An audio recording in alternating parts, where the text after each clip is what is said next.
Oh man, you know what sounds good right now? Thunderblade! Sonic the Hedgehog compilations. I have a soft spot for these things just because of how many have come out and how I keep buying them. Whenever one is announced, I honestly get really excited, even though it's like, yeah, I can play Sonic 1 whenever I damn well please. Many of these compilations are so damn different in terms of the games included, the presentation, the quality of the emulation, or graphical fidelity, or control, whatever. These are all different, and in some cases, I can kind of come up with excuses to own each and every one of them. Except you. Sega Smash Pack Volume 1 on Dreamcast. This is such a bizarre release. It was one of the last games Sega released for the Dreamcast, and the amount of games included is really strange. It's kind of this hodgepodge of mostly Genesis games, but like a couple of games that are like, oh man, Virtual Cop 2. I mean, that's a full-on 3D light gun shooter. And then Sega Swirl, which Sega Swirl was like this really bizarre, simplistic puzzle game that really reminds me of games that were included on like cable boxes. I remember like I had like a Time Warner cable box or something back in the day, or maybe it was like DirecTV, and there was like a button on the remote for like, oh, play game, and it would have like a very, very simple like puzzle maze type game available that would, you know, just be so damn simplistic. And Sega Swirl reminds me of that. But it does include Sonic 1, and it sounds like ass. The sound quality in the Genesis games is just very off. Sounds that sounded more organic in the Genesis sound like noises from like a calculator now.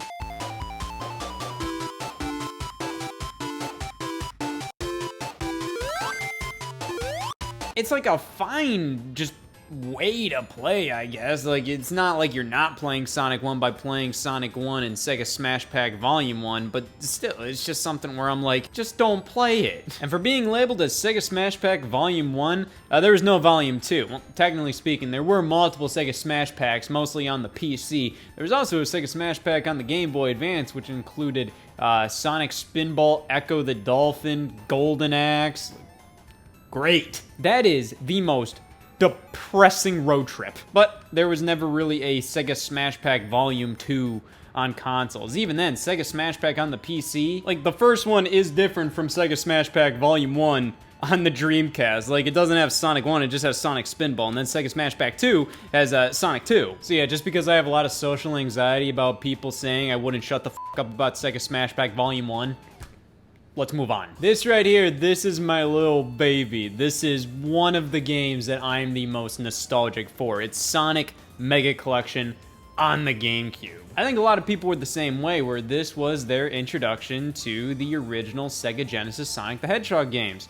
Now, I originally had a Sega Genesis when I was little. It was a hand-me-down from my cousins, and I had Sonic 1 for that. I also had Sonic 2. And when I got a GameCube, I remember walking through Toys R Us, and I think my mom pointed out Sonic Mega Collection because she knew that, you know, I had Sonic 1 and 2 on the Genesis, and suggested this. Now, in hindsight, it would have made sense if I would have gone something like maybe like Sonic Adventure or Adventure 2 or Heroes, just because, like, you know, I didn't have those games. I already had Sonic 1 and 2, but this was just an easier, more fun way to play them, in my opinion. At least at the time, you know, when you're like 6 years old, you don't give a damn about emulation quality. But even then, the way these games are represented here are brilliant. They feel wonderful on a GameCube controller, in my opinion. And you get like a stacked lineup here. Sonic 1, 2, 3, Knuckles, 3D Blast, Spinball, Dr. Robotnik's Mean Bean Machine. I love that they have the spin-offs here as well. It just adds some variety. It's something where, you know, Sonic 1, 2, 3, and Knuckles all look fairly similar,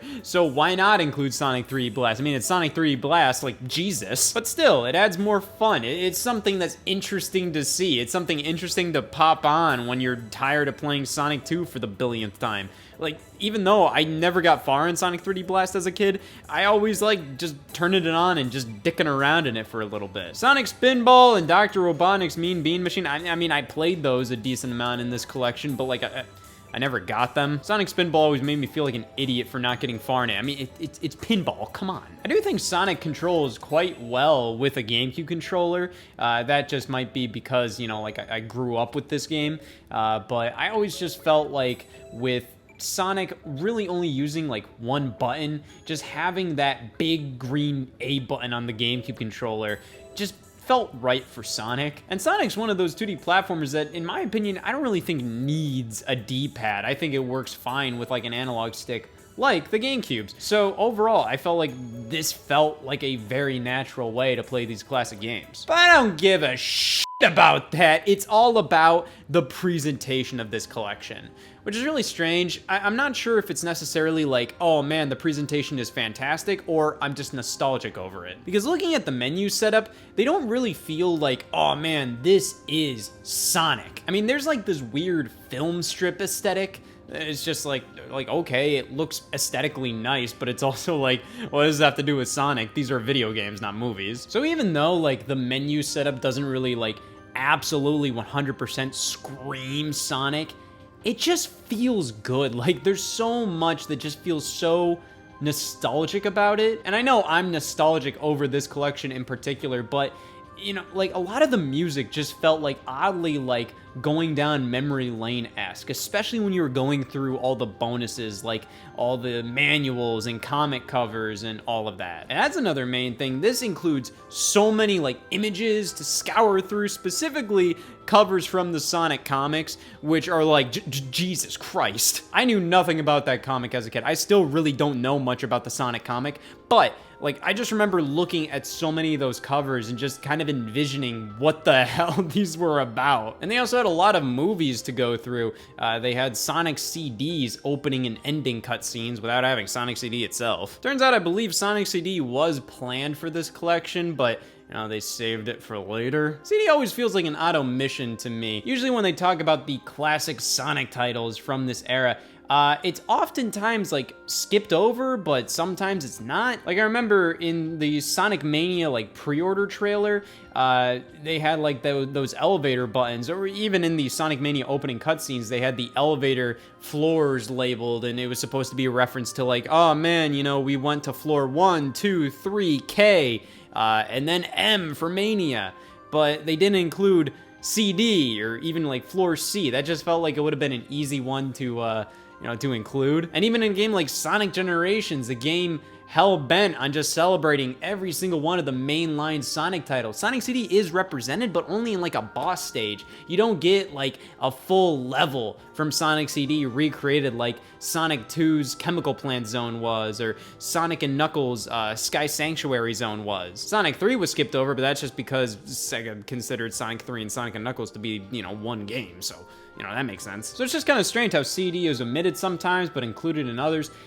Just a little weird to me, but either way, I mean, this is a great collection. Still one of my favorite ways to play the OG Sonic games. They've included some bonus games like Rystar and Flicky. Really enough, in Japan, they actually had some different unlockable games, or more. They had the Ooze and Comic Zone. I would have preferred that, but Rystar is cool. Rystar was another Sonic Team developed game, Sonic Team being, you know, the Sonic the Hedgehog series main developer, and Flicky is kind of there because, hey, Sonic 3D Blast, you're saving Flickies. So they have some merit there. Overall, is this the definitive way to play the Sonic games? No, I don't really think there's much reason to pick up this collection in general unless you're just kind of curious as a little oddity, but it isn't a bad way to play at all. I don't really think there's a ton wrong with this collection. I think it's quite good. It's one of the best from the GameCube era. So they expanded upon it with Sonic Mega Collection Plus on the PS2 and Xbox.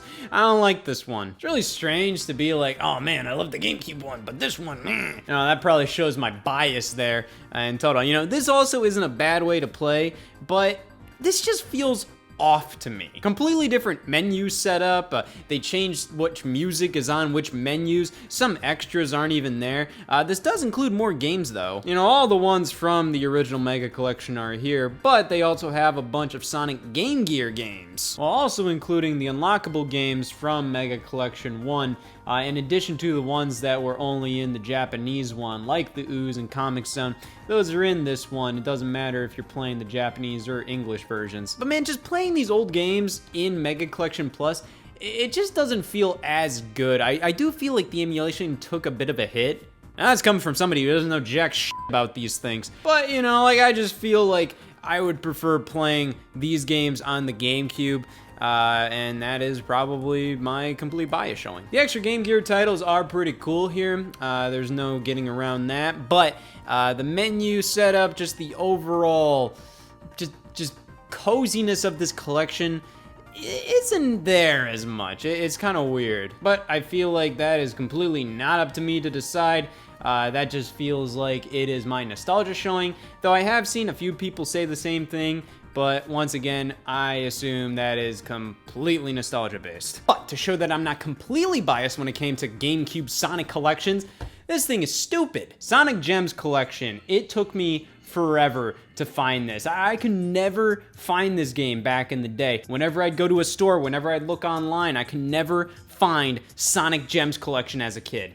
And then I finally just said, screw it, I'm going on eBay. I found a copy and I was just like, I'm gonna get this. And then after that, like, I can't go anywhere without seeing this game. The concept behind this collection is incredible. It's literally like, hey, let's take some weird, obscure Sonic games and let's just make a collection based entirely around that. I love that concept. I wish more series would do that. A series like Castlevania, Mega Man, Contra, I don't care. Just like these old school series from the 80s and 90s, just releasing a collection that just focuses on the more obscure titles. That is so damn cool. They did nothing with it. What this was pretty much just an excuse to re-release Sonic CD. That's it. They took it out of Sonic Mega Collection, I assume because, you know, they just wanted to get that game out in time, and Sonic CD is a little more different and a little more demanding than the regular Genesis Sonic titles, so they just were like, all right, let's just not have Sonic CD in that collection. But then they were like, all right, well, let's put it in this collection. And yeah, this was pretty much the way to play Sonic CD back in the day. It was pretty much the only way until the Xbox Live Arcade and PlayStation Network versions came out in 2011. This was pretty much how you'd play Sonic CD throughout the 2000s. So, I mean, for that, this collection deserves some props. But just call it Sonic CD and Friends, for God's sakes. Don't try to make it like, oh man, weird Sonic games, because overall, like 3 games, that's pretty much the headliner for this collection. And those games are Sonic CD, Sonic the Fighters, and Sonic R. You can tell they were just scrambling for other things, like it's just like, okay, Sonic R. When you hear the theme of this collection is hidden gem, obscure games, you'd expect stuff like Knuckles Chaotix, or Sonic Crackers, Sega Sonic the Hedgehog or something. So many games that just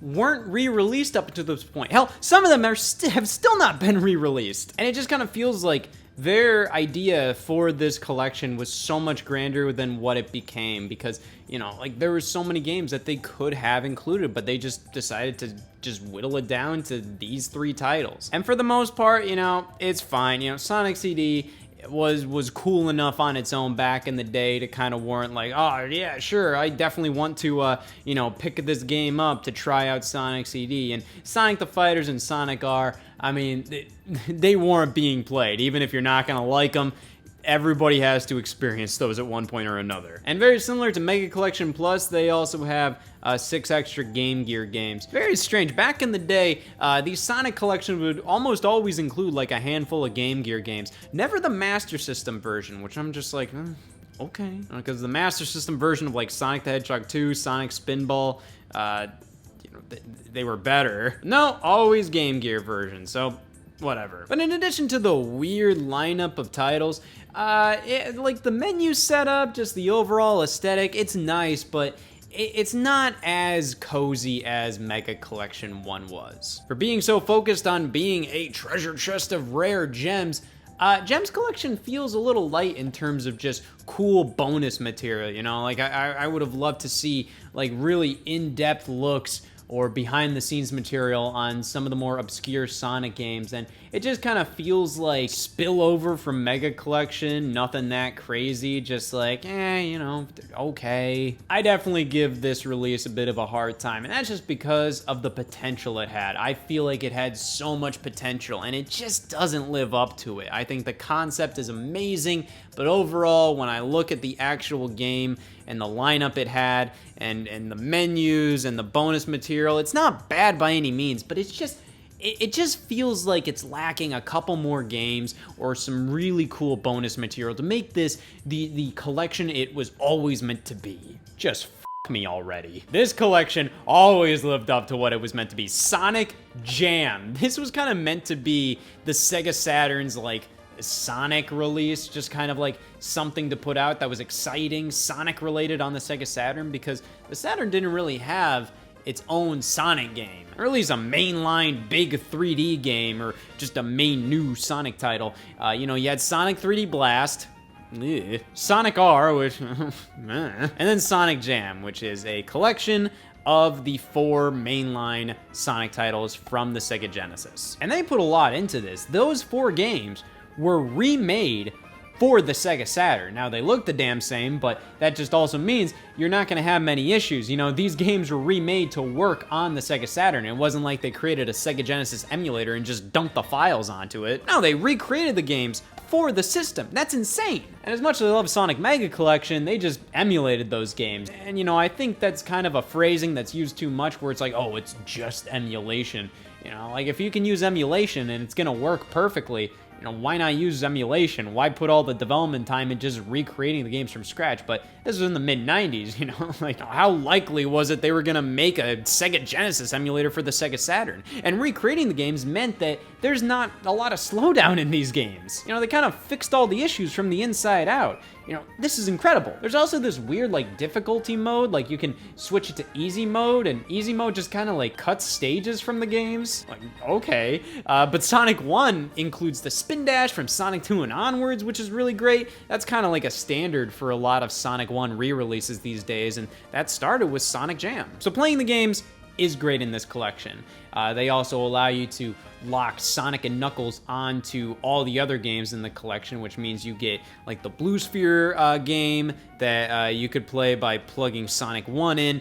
You get Knuckles and Sonic 2 by plugging that into Sonic 2, Sonic 3 and Knuckles. You know, they pretty much thought of everything back then. And not only that, but the extras in this game are phenomenal. You have Sonic World, which is a 3D overworld where you can just run around as 3D Sonic on the Sega Saturn, something that we just really weren't allowed to do. Sure, we could race as him, and we had Sonic 3D Blast, which doesn't fucking count. Nah, this was like a traditional 3D little mini open world for Sonic to roam around in, and you could walk into buildings and view behind the scenes material. You could view like old school commercials for these Sonic games in pretty damn good quality for being compressed onto a Sega Saturn disc. You had all these art files, soundtracks, like this was the golden standard for collections. Even these days, like you don't see many collections going to the extent that Sonic Jam did. And maybe that's because they just don't really need to, you know, back then I think Sega really wanted to show off with Sonic on the Sega Saturn. You know, they didn't really make like a mainline Sonic game for the Sega Saturn, so they were like, well, we just gotta put it all into this collection. We gotta really impress people with it. Nowadays, when they make a Sonic collection, they're just like, you just want a way to play Sonic 1 again, don't you? Like, why would they do another thing like Sonic World again? But regardless, this is outstanding. I'd be lying if I said like, oh man, I love playing Sonic Jam all the time. You know, this is not my go-to way to play these games. You know, like I'm probably not gonna play this much more after this, and I'm sure many people are the same way. You're probably just gonna play Sonic 1 in the most convenient way, or in ways that include, you know, Sonic 1 in widescreen and with extra features and extra characters playable in it. You know, Sonic Jam doesn't really offer that, but I think everybody can look at this and just appreciate how amazing this was for not only the time, but even nowadays, just how much love was poured into this collection. Love that we didn't really see in other Sonic collections for the longest time. And even then, there's a debate that even like the collections that received that similar amount of love, you know, there's a debate that's like, hey, well, Sonic Jam still did it better. So yeah, this collection is a lot of things. One of the best Sonic collections, one of the best Sega Saturn games in general. It was definitely one of the best collections during the 90s and even into the 2000s. This is one of the greats. This is a great way to waste time. Sonic Classic Collection was a game I really wanted back in 2010 when this initially launched. This is very similarly a collection of the 4 Sega Genesis Sonic the Hedgehog games, 1, 2, 3, and Knuckles, just like Sonic Jam. You know, in 2010, we've already had a lot of Sonic collections up to this point. that I think really showed how lacking this was in comparison. This just kind of felt like something Sega kind of farted out for a cheap buck. You know, a couple years before this, on the DS's competing platform, you got the Sega Genesis Collection on PSP, which, you know, was a port of Sega Genesis Collection on the PS2.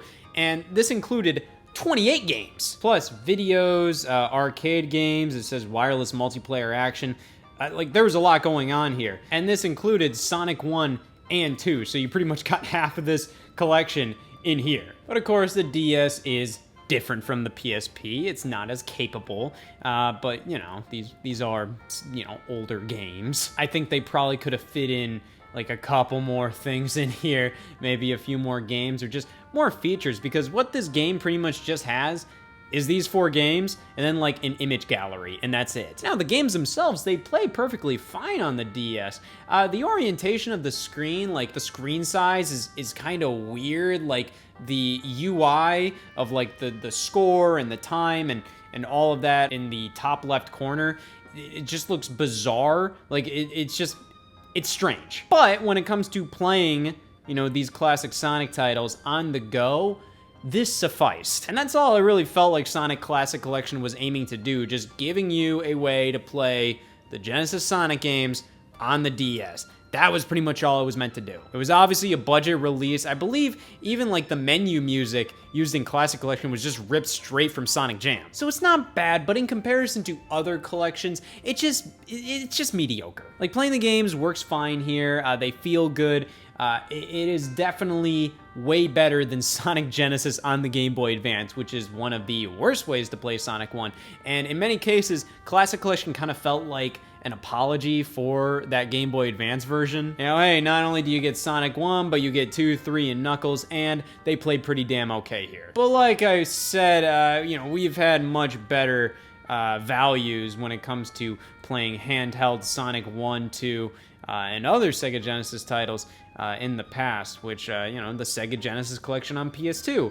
This is okay. It's just another in the line of generic Sega Genesis collections. At the time, this was pretty good, but, you know, it's obviously been eclipsed now. There's literally no reason to go back to this. I think the PSP version is pretty damn cool, mainly just because I've been getting more and more into, like, the PSP lately, and just playing a game like this on the go, especially back in the day when this actually released, like, that's pretty damn cool. And looking at this is something where it's just like, why would you buy like Sonic Mega Collection Plus on the PS2 when you could get the Sega Genesis Collection and it already included Sonic 1 and 2 plus, you know, 26 other games. You know, you weren't getting Sonic 3 and Knuckles and 3D Blast and Spinball and Dr. Robotnik's Mean Bean Machine, but it's like, you got columns instead. But Sega always puts out these generic Sega Genesis collections, and each one kind of eclipses the last, so it's something where, at least with Sonic Mega Collection, like, you know, you get like just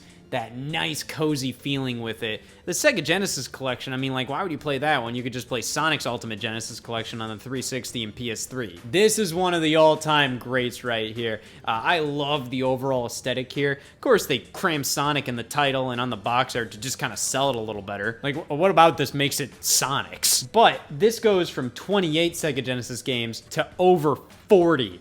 And this includes pretty much all the Sonic titles you could ask for. Yeah, 1, 2, 3, Knuckles, Dr. Robotnik's Mean Bean Machine, 3D Blast, Spinball, it's all here. And then in addition to that, all the other Sega Genesis games you'd really want. Well, not all of them, there's a couple missing, like Gunstar Heroes, that's one that's missing. They don't have Echo Jr.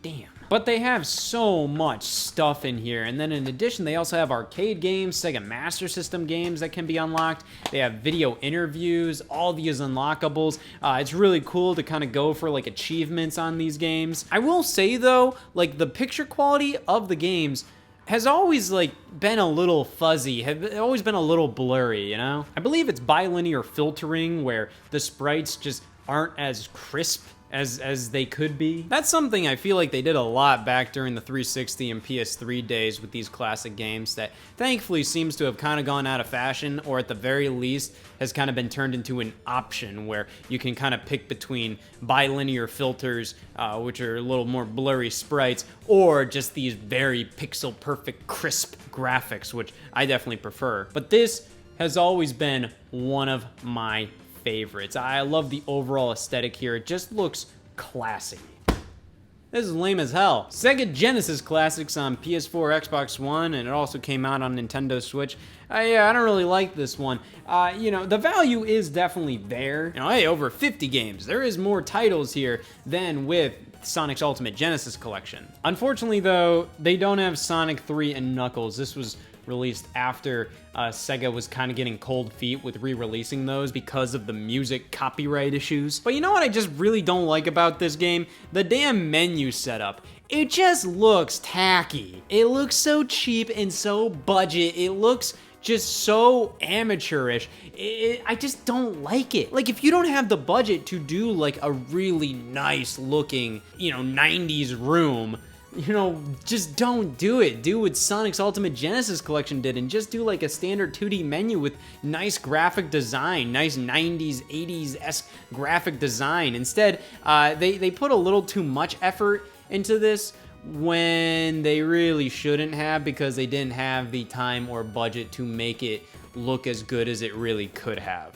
And it just kind of gets some small little details wrong. Like, they have this whole big shelf of Sega Genesis games, and like pretty much none of the spines and artwork is like accurate. Like, they just kind of had a stock Genesis template for the box art and just kind of smacked each of these game logos on them, and just that's supposed to be like, yep, that's your game selection. And again, it's like something where I'm like, I appreciate the sentiment, but it's just like, if you're gonna do something like that, actually do something like that. Don't just kind of cheap out and just kind of apply a template to everything, you know, like use the actual game box art. And because of the room setup that they have, a lot of times like they do this whole like whatever like lighting cycle of like, oh man, it's nighttime, so like it's a little darker, and because of that, it's hard to read some of the games on the shelf. Like, it's too dark, or the shadows are too much or something. I'm just like, come on, guys. I don't know why. It's just kind of like, this one, it's not a bad collection. It's not, but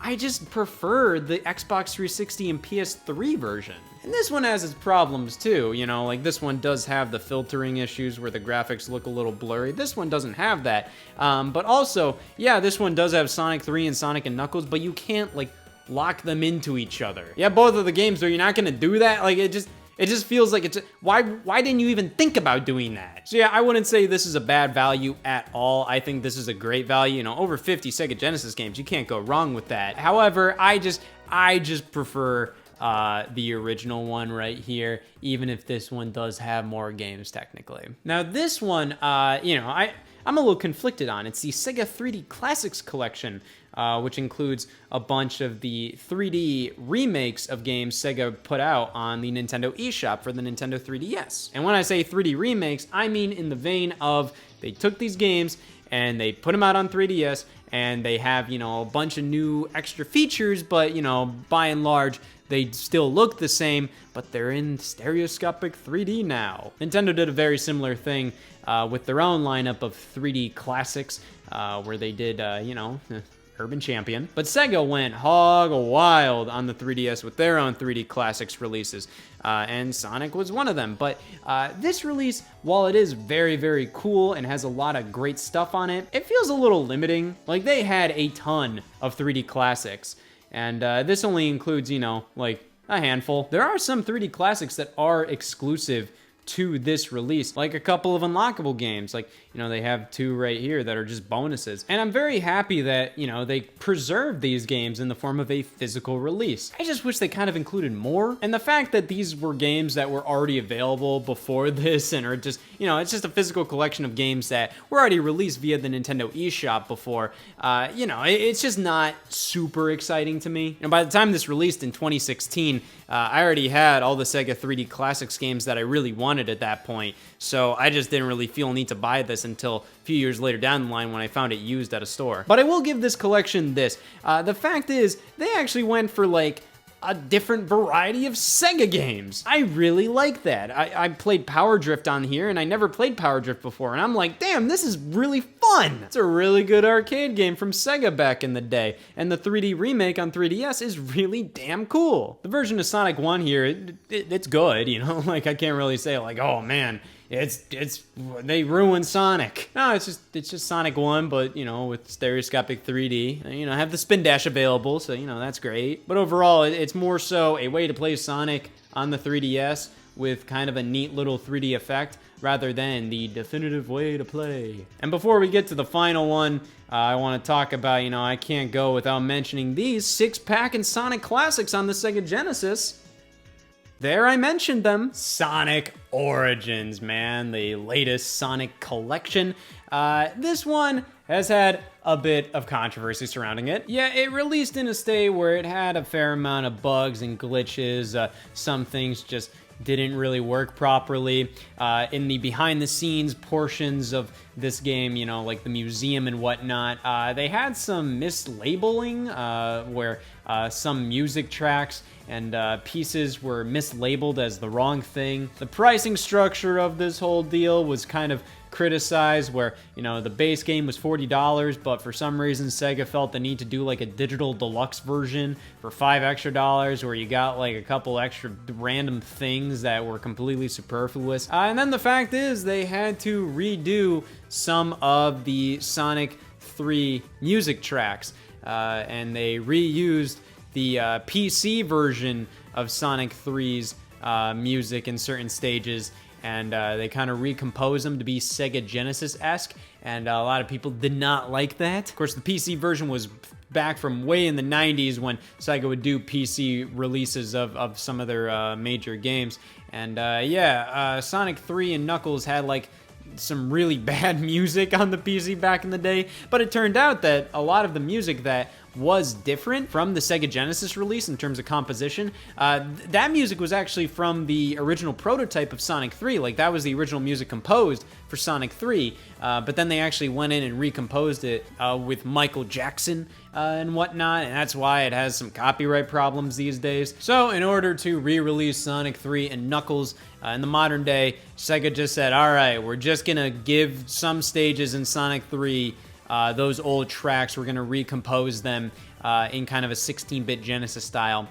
They don't sound ideal, and a lot of people really didn't like that.